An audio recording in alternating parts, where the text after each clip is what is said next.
Welcome to Chapter 7 for exercise programming for special populations. I'm actually getting to work from a new computer today, so things hopefully will run a lot smoother than they typically do. Look at that, things are already moving along better.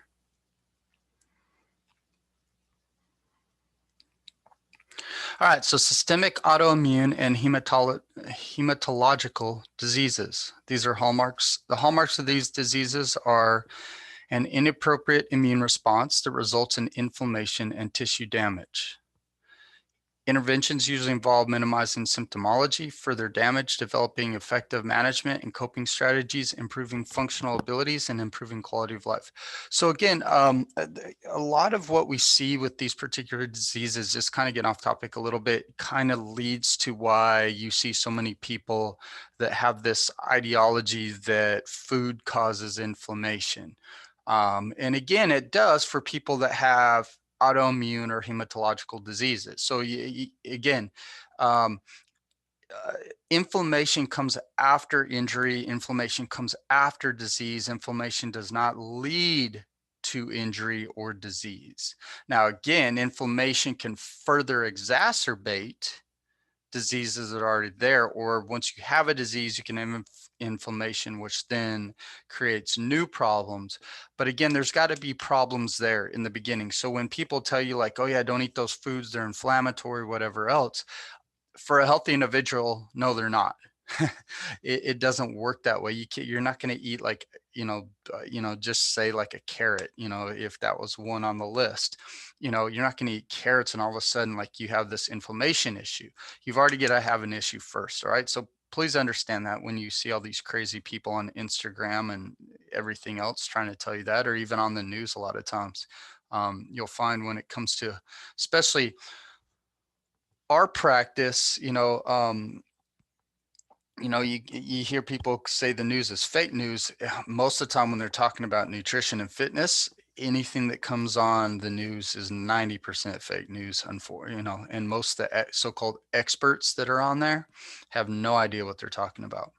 All right, so rheumatoid arthritis is an autoimmune disorder resulting in chronic inflammation of joints that is associated with long-term muscle atrophy, joint deformity, and disability from a decline in mobility. It's linked to a number of other conditions that can be debilitating on their own, including lupus, CAD, and osteoporosis, and it's most common autoimmune disease affecting 1% of the population worldwide. Again, autoimmune diseases are very rare, but they do happen. And again, 1% is not huge, but you may be one of the 1%. It first affects the synovial lining of the joints and the cartilage, but over time spreads to the myocardium, lungs, kidneys, and other tissues. Our rheumatoid arthritis severity is classified based on the number and size of affected joints, presence of rheumatoid antibodies, and duration of the symptoms. There's no cure for it. The main goal is to control inflammation, minimize pain to allow individuals to maintain their quality of life, activity, and mobility. Medications, NSAIDs are used for short-term management of pain and inflammation. No known effects on exercise except for possible attenuation of the tissue repair process. Disease-modifying anti-rheumatic drugs inhibit the body's immune response, and synthetic DMARDs, biological response modifiers, and glucocorticoids.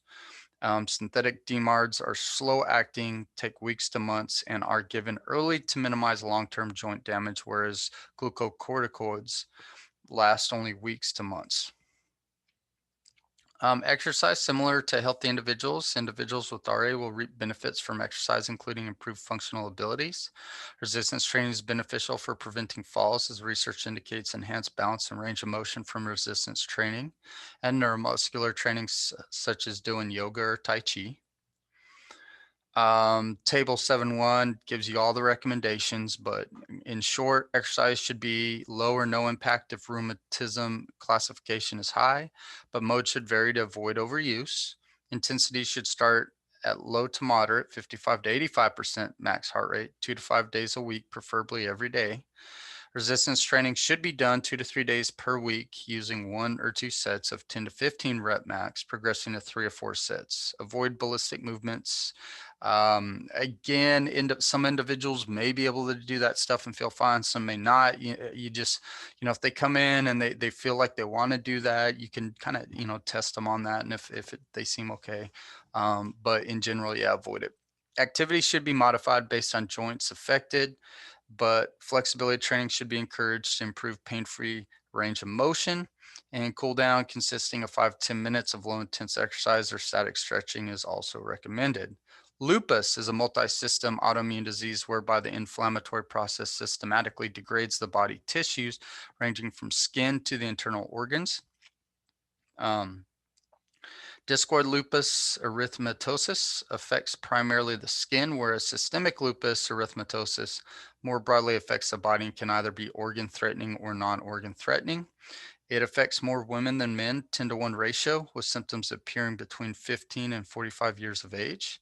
Both life expectancy and quality of life are greatly affected.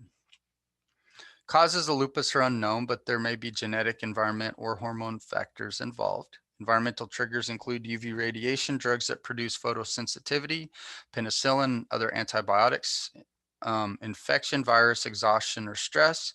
There's no cure for it. Treatment focuses on preventing the system flare-ups. Medications are similar to the RA medications. They're meant to reduce your inflammation. The side effects don't affect exercise capacity. Again, NSAIDs, anti-malaria drugs may exhibit minor short-term side effects such as muscle weakness, ab pain, or discomfort, loss of appetite. Corticosteroids have long-term effects, including weight gain, hypertension, high blood pressure, and DHEA does not affect exercise capacity. DHEA you can get over the counter too. You guys may see this as a precursor for things like testosterone and estrogen. It's supposed to theoretically, when you take it as a medication. Now again, it's one of those that it's got kind of mixed reviews in the literature. Some people seem to respond to it. A lot of people don't. So, and it's kind of weird because you think, okay, well, if it, research wise, it doesn't seem like it works or doesn't work, either way. But it is a banned substance in sports because of its, I guess, potential for working. So, high intense aerobic training is well tolerated in those with lupus, improves aerobic endurance with no further damage to organs in individuals with the SLE. Resistance training studies have been done less frequently, but generally show improvements in muscular strength and quality of life. Again, there's no reason it really shouldn't.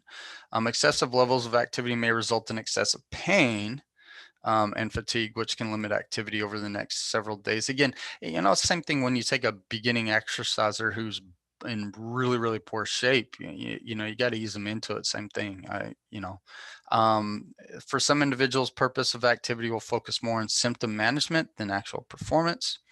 Again, look in 7.2 for all the recommendations, but exercise programming should be individualized, just like we always talk about, based on their symptoms, and always be conservative when starting and kind of work them into things. Aerobic exercise should be performed 3 to 4 times a week, symptom dependent at 10 to 12 RPEs, 10-minute bouts at first is preferably.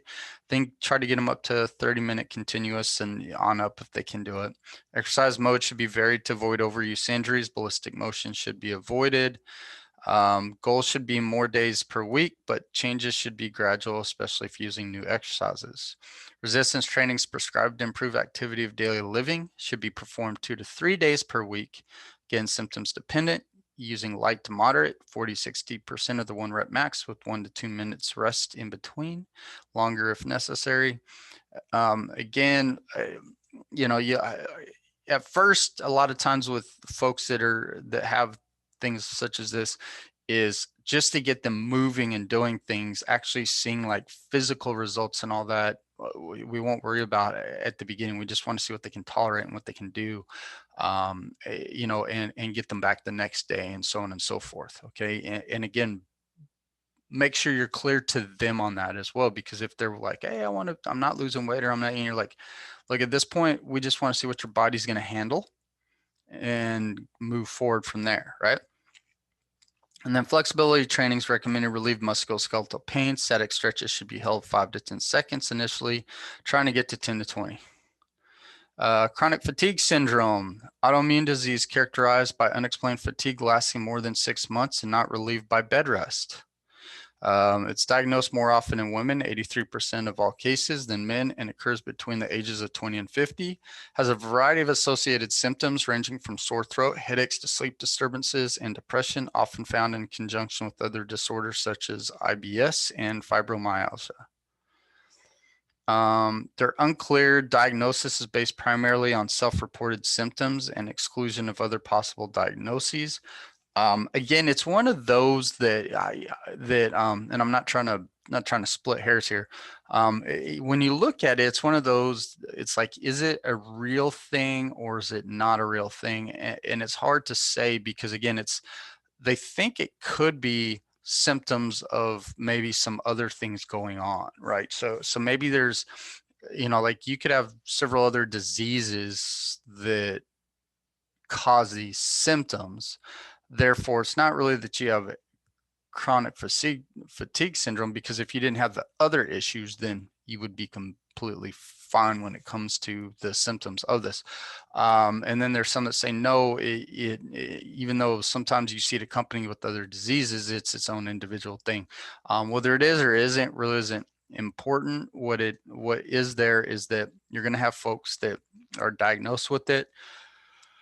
They believe 100% it is what it is, and you're going to have to work with them on it. And again, you know, you'll be surprised, you know, and they'll be surprised at how much exercise can help. And again, you know, whether exercise is helping with the fact that they're just having more energy because they now exercise, is it helping with their depression, or, you know, like, again, like I said, it's one of those that, like, if it's helping with those things, maybe it's not necessarily that you have chronic fatigue. Maybe you're just, you know, like, your body's run down because you don't take care of it, or maybe it's helping with those other things, which is then improving it. And again, until they can really clear point, figure out a more systematic, conclusive way to diagnose this, then we'll actually know why exercise has the positive effects that it does sometimes, right? So again, treatments focus on management of symptoms, pharmacological intervention, stress management, counseling, proper nutrition, nutritional supplementation, educational interventions, group therapy, energy conservation, regular physical activity. There's no scientifically backed medications for it. Common medications include sleep meds, pain relievers, antidepressants. Stimulants have been shown to benefit exercise performance, but may decrease ability of the heart to appropriately match heart rate to metabolic demands. Again, when you don't know what it is, and you don't know if it's like really something, they don't know what to give you, right? So they just treat the symptoms. Due discomfort, fatigue, exercise intolerance is common, and post-exertional fatigue or malaise can be quite severe. Again, is this because you've got folks that are just really, really deconditioned, that it just, like, I mean, it takes everything out of them? Or is it like a combination of all the things going on in their life that it's just, I mean, or is it really there? You know, like I said, I mean, like, you know, there's, and I'm giving you all the different things that I've heard in discussions in medical group stuff, and you know, in our field. And so again, I'm not saying that it's not something. I'm just throwing out all the different possibilities. And again, when you kind of look at like how some people respond, and you know, like, there's definitely sometimes it seems like, okay, no, this is definitely for this person, this is real. And then there's some folks that may, you know, and again, maybe they're just diagnosed because they come in and it's a self-report thing. They don't really have it. And so you see, you know, like a much better improvement just once they get in shape, and it's almost like it was never there. So again, when you can't can't necessarily diagnose something with like actual good diagnostic criteria, you probably have some folks that may really have something, and then you got a lot of folks that think they have something. And so because they're saying, I think I have this, the doctor says, okay, then you have this. And that's one of the problems in our medical community is that, you know, a lot of times they just go off, okay, if you say it's there, right? This may lead to exercise avoidance behaviors. Even moderate activity and activities of daily living are sometimes difficult. Resistance training can improve strength, lead to lower fatigue. Reaching volitional fatigue, however, should be avoided as it can exacerbate their symptoms. Yoga and other exercise modes may also reduce sleep disturbances and chronic fatigue symptoms. Symptom-dependent approach to exercise is recommended with beginners. It's like you do with everybody else, see what they can tolerate. Recommend light activity on most or all days of the week, and exercise that improves functional capacity without perpetuating fatigue cycle. Aerobic exercise should progress first in duration and frequency before increasing intensity. Progression will take longer than in healthy clients, however. Shorter bouts may be more effective at preventing excessive fatigue and improving compliance. Symptoms may dictate reduction in intensity and duration on certain days, but on days with fewer symptoms, you should ignore the temptation to like really push them. You know, again, you can do a little more, but like don't try to like, all right, let's maximize this. You know, because again, it can exacerbate their, you know, like where the next day they don't want to do anything. Rest between the sessions is crucial. Dynamic and static stretching should be performed daily, beginning with trunk stability exercises and progressing more distally. Resistance training should begin with body weight exercises, adding resistance once client can perform 10 to 15 reps. Proper form. Intensity should allow client to feel as if they can perform more reps at the end of the set, avoiding volitional fatigue. One set of each exercise will result in satisfactory initial gains. Fibromyalgia are similar to CFS and include widespread musculoskeletal pain, sensitivity, palpation, and fatigue. Up to 70% of individuals with fibromyalgia also have chronic fatigue. Up to 90% of cases occur in women, but this partially depends on the classification criteria. Symptoms are more severe in younger and middle-aged adults compared to older. Other common symptoms include general stiffness, non-restorative sleep, headache, sensitivity to light, cognitive impairments. Diagnosis relies largely on self-reported symptoms and 3 criteria: pain and symptoms experienced in the past week, including tenderness at 11 out of 18 anatomical sites, symptoms lasting at least 3 months at the same level, no other health problems that could explain the symptoms. There's no known cause, although a variety of possible triggers have been proposed. Again, this one of those where there's debates on, is this real, is this not real too. I hear less folks in this one with the like it's not a real thing versus the chronic fatigue. But again, you know, there's you know, until they create a clear diagnosis, then it's going to always be up for debate. Those with fibromyalgia have been shown to have higher levels of substance P, which regulates pain sensations. There's no known cure for it. Symptom management is a primary goal with treatment, including group therapy, massage, joint manipulation, myofascial release, and therapeutic exercise. The goal is pain relief, sleep enhancement, improvements in mental health. So the medications they usually are on are going to work with that, or they're going to try to manage those things. There are 3 medications just for fibromyalgia: pregabalin, which is called Lyrica, Cymbalta, which is duloxetine, and Savella, which is milnacipran. NSAIDs are commonly used. Antidepressants, muscle relaxants may be used, and they may have side effects. Exercise widely used in fibromyalgia management can reduce severity of many symptoms like CFS. Intensity volume of exercise must be carefully calibrated, produce results without exacerbating symptoms. Improved balance can help, or can also be helpful in reducing depression associated with risk of falling. Stretching, resistance training, alternative activities, including mindfulness and meditation, can improve symptoms.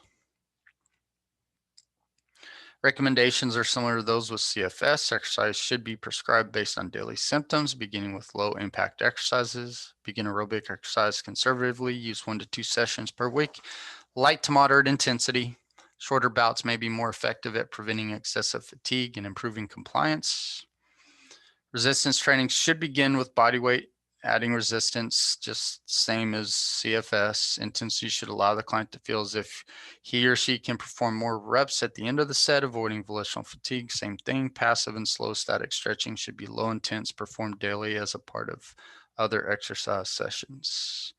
HIV, virus that results in gradual destruction of the immune system, known as acquired immune deficiency syndromes, AIDS. First documented in 1981, AIDS has resulted in death of more than 34 million people worldwide. African Americans make up the largest percentage of new HIV infections, followed by Caucasians, then Hispanics, but new infections have fallen drastically since 2000. Two forms of the virus, HIV 1 and 2, are spread through exchange of bodily fluids, including blood, semen, vaginal secretion. Transmission methods include unprotected sex, needle sharing, blood transfusions, organ transplants. When compared to HIV-1, HIV-2 appears to develop more slowly with milder symptoms and is initially less infectious in the early stages, but becomes more so as the disease progresses. HIV attacks CD4 helper T cells, and over time, infected individuals are more susceptible to infections and other issues, such as some forms of cancer and kidney disease. It's got 3 stages. Stage 1, individuals can transmit but are asymptomatic except for flu-like symptoms. Stage 2, CD4 cell count is reduced. Symptoms like weight loss, muscle wasting, fatigue, weakness, and swollen lymph nodes are common. And stage 3, significant depletion of CD4 cells and increased chance of infection and cancers. This occurs over 2 to 15 years. Medications, while there's no cure for HIV/AIDS, antiretroviral agents have made quality and length of life much higher in recent decades. Although I would argue that if you follow Magic Johnson, because apparently he had HIV, I don't know if he ever had AIDS, and he had HIV. Now they say they can't find any traces that he ever had. I mean, again, maybe it's a misdiagnosis, but yeah, I don't know what he did, but no problem there. And there's a lot of new medications and stuff that they have now. I see new commercials for different things. Common meds include nucleoside reverse transcriptase inhibitors, NRTIs, non-nucleo, so the NNRTIs, protease inhibitor, fusion inhibitors, entry inhibitors, integrase inhibitors, and pharmacokinetic enhancers. Highly active antiretroviral therapy reduces number of HIV particles in the blood with the resulting increase in CD4 counts. Long-term use may result in increased risk of metabolic and cardiovascular issues. Exercise has positive effects on immune function, long-term survival with HIV infection, but becomes more difficult as the disease progresses. Aerobic exercise improves fitness and reduces body fat in affected individuals. Because of the low cost, low incidence of side effects, resistance training is the preferred modality to maintain fitness. Immunodeficiency stage will determine their prescription. Stage 1 individuals have little to no restrictions. They'll be asymptomatic, so they may not really even feel that bad. But as it progresses, physical capacity may be severely diminished. Exercise tolerance should be monitored regularly, and CDC precautions for transmission prevention should be strictly followed. For cardio, moderate 40 to 60% VO2 max, or vigorous, too vigorous, greater than 60 to 90%. Intensity can be used depending on the client and where they are in their stages or how good health they were in before. Resistance training is important to help prevent muscle wasting, but guidelines for prescription are not common. Again, it's kind of you just individualize based on what they can do, what they can't do. Like you see them feeling better, then you work in that direction, right? High intensity exercise at 8 to 12 reps per set has been shown to be safe, effective, but moderate intense is recommended. Light intense exercises are also acceptable. 1 set should be used at first, more sets, again, just depending on who you got, right? Sickle cell. Genetic disease results from mutation of hemoglobin, thereby changing the shape of the red blood cell and making it more susceptible to damage with normal blood circulation. It has only one mutated gene, whereas sickle cell anemia results when there are two abnormal hemoglobin genes.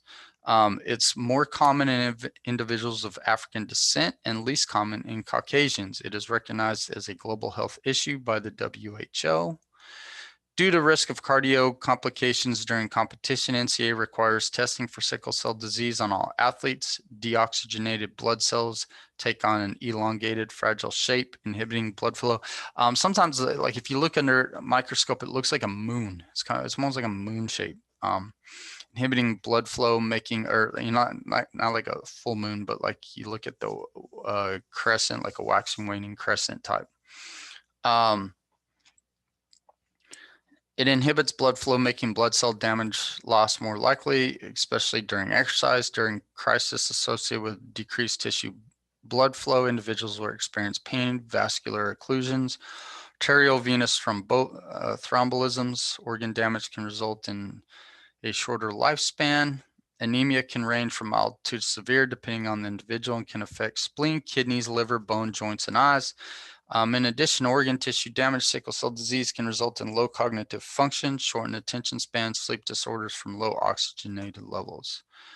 Pain meds, including aspirin, ibuprofen, hydroxyurea, and some other sometimes morphine, blood thinners, and antiplatelet medications are also common. Some of these medications result in side effects such as nausea, vomiting, constipation. Splenic dysfunction can increase susceptibility to infections, and penicillin is often prescribed on a preventative basis. Blood transfusions and stem cell transplantation are also used, the latter of which is the only cure for sickle cell disease. Exercise capacity, VO2 max, and anaerobic thresholds are lower in individuals with sickle cell anemia, and there's an increased risk of lung and cardiac dysfunction, including impaired heart rate recovery secondary to impaired vagal functions, exertional sickling, rhabdomyolysis. You'll hear it called rhabdo. This is also they call it the CrossFit disease, major health hazard and often deadly in athletes. Moderate exercise has been shown to be safe, but little is known about the exact amount or intensity that is safe and effective. Again, get medical clearance before you do any working out. Give the lack of research. There are no specific recommendations with sickle cell anemia, but duration should generally be about 20 minutes. Avoid crisis for life-threatening illnesses. Exercise should be at low intense at first to figure out what they can tolerate. Prescription should be based on individual responses to each exercise challenge. Individuals with enlarged spleen should avoid contact sports. Hemophilia. Inherited blood disorder that results in lack of blood clotting factors. Severity can range from mild, resulting in slower clotting, to severe, where medical intervention is required to stop bleeding. Hemophilia is a recessive X chromosome disorder. Males with one parent carrying the trait will inherit the disease, whereas females who have both parents with the trait. Comorbidities including liver disease, HIV infection, joint arthritis, and bleeding are quite common. Medications replacing missing clotting factor by injecting it intravenously is most preferred medication. This can be done on demand if symptoms are severe or on preventative basis. Desmopressin is a hormone that stimulates the release of clotting factor 8. It can be used to treat mild hemophilia. Antifibrinolytic factors can also be administered to delay breakdown of blood clots. None of the above interfere with exercise, but can have some side effects and make exercise unpleasant.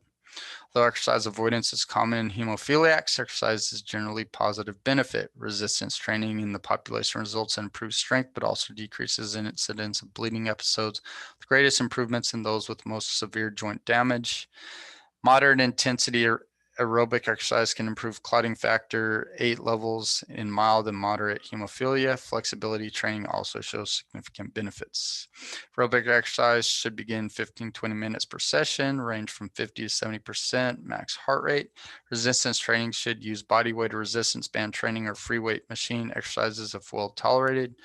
8 to 10 exercises at moderate intensity, avoiding volitional fatigue at first, and progress from 1 to 3 sets, tolerated to 1 to 2 minutes between each set. Standard prescriptions also include fall prevention exercises. That's it for this chapter. If you guys have any questions, comments, concerns, please let me know. See you in chapter 8.